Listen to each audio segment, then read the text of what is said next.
Hello ಅಣ್ಣ ಎಷ್ಟು ಸರಿ ಹೇಳ್ಬೇಕಣ್ಣ ಬೇಗ ಬರ್ರಿ ಅಂತೇಳಿ ಹೊಟ್ಟೆಸ್ಕೊಂಡ್ ಸಾಯ್ಬೇಕಣ್ಣ ಇಲ್ಲಿ ಬರಂಗಿದ್ರೆ ಬರ್ರಿ ಇಲ್ಲಾಂದ್ರೆ ಕ್ಯಾನ್ಸಲ್ ಮಾಡ್ತೀನಿ ಆರ್ಡ್ರು. ಅಣ್ಣ ಬರ್ತಾ ಇದೀವಿ ಅಣ್ಣ. ಬೇಗ ಬನ್ನಿ. ಅಣ್ಣ ಇಲ್ಲಿ ಹೊರಗಡೆ ಇದ್ದೆ ಅಣ್ಣ.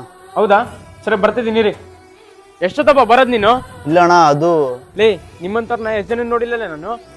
5 ನಿಮಿಷ ಅನ್ನೋದು ಅಲ್ಲಿ ಟೀ ಸಿಗರೇಟ್ ಕುಡ್ಕಂತ ನಿಂದ್ರದು. ಏನೋ ಒಂದು ರೀಸನ್ ಹೇಳೋದು ಬಂದ್ಮೇಲೆ. ಸರಿ ಕೊಡು. 1 ನಿಮಿಷ ಅಣ್ಣ ಕೊಟ್ಟೆ. ಅಪ್ಪಿ ಏನಾಯ್ತದು? ಅಣ್ಣ ಅದು ಸಾರಿ ಅಪ್ಪಿ, ನಾನೇ ತಪ್ಪಾಗಿ ತಿಳ್ಕೊಂಡೆ. ಹೌದು, ಕರ್ನಾಟಕ ಸರ್ಕಾರ ಒಂದು ಯೋಜನೆ ತಂದಿದೆ, ಗೊತ್ತಾ ನಿಂಗೆ ಅದ್ರ ಬಗ್ಗೆ? ಹೌದಾ ಅಣ್ಣ? ಏನಣ್ಣ ಅದು ಯೋಜನೆ? ನೀವು ಇವಾಗ ಏನ್ ಕೆಲಸ ಮಾಡ್ತಿದ್ದೀರಲ್ಲ, ಜೊಮ್ಯಾಟೊ, ಸ್ವಿಗ್ಗಿ, ಫ್ಲಿಪ್ಕಾರ್ಟ್, ಡಾಮಿನೋಸ್, ಪಿಜ್ಜಾ ಅದೆಲ್ಲ ಡೆಲಿವರಿ ಮಾಡೋರಿಗೆ ಗಿಗ್ ಕಾರ್ಮಿಕರು ಅಂತಾರೆ. ಅವ್ರಿಗಂತಾನೆ ಸರ್ಕಾರ ಯೋಜನೆ ತಂದಿದೆ. 2 ಲಕ್ಷ ರೂಪಾಯಿ ಜೀವ ವಿಮೆ, ಇನ್ನ 2 ಲಕ್ಷ ರೂಪಾಯಿ ಅಪಘಾತ ವಿಮೆ. ಸಂತೋಷ್ ಲಾಡ್ ಅವರು ನಿಮ್ಮಂತವ್ರಿಗೋಸ್ಕರನೇ ಗಿಗ್ ಕಾರ್ಮಿಕರ ಯೋಜನೆ ತಂದಿದ್ದಾರೆ. ಮತ್ತೆ ಇನ್ಯಾಗೇಟ್ ಮಾಡ್ತಿದ್ದೀರಾ? ಈಗಲೇ ಹೋಗಿ ರಿಜಿಸ್ಟರ್ ಆಗು. ಸೋಷಿಯಲ್ ಮೀಡಿಯಾದಲ್ಲಿ ಅವ್ರದೇ ಆದಂತ ಪೇಜ್ಗಳಿದಾವೆ, ಅಲ್ಲೋಗಿ ನೋಡಿದ್ರೆ ನಿಮ್ಗೆ ಇನ್ನಷ್ಟು ಮಾಹಿತಿ ಸಿಗ್ತದೆ. ಥ್ಯಾಂಕ್ಸ್ ಅಣ್ಣ, ಇವಾಗ ಹೋಗಿ ಮಾಡಿಸ್ತೀನಿ ಅಣ್ಣ ನಾನು.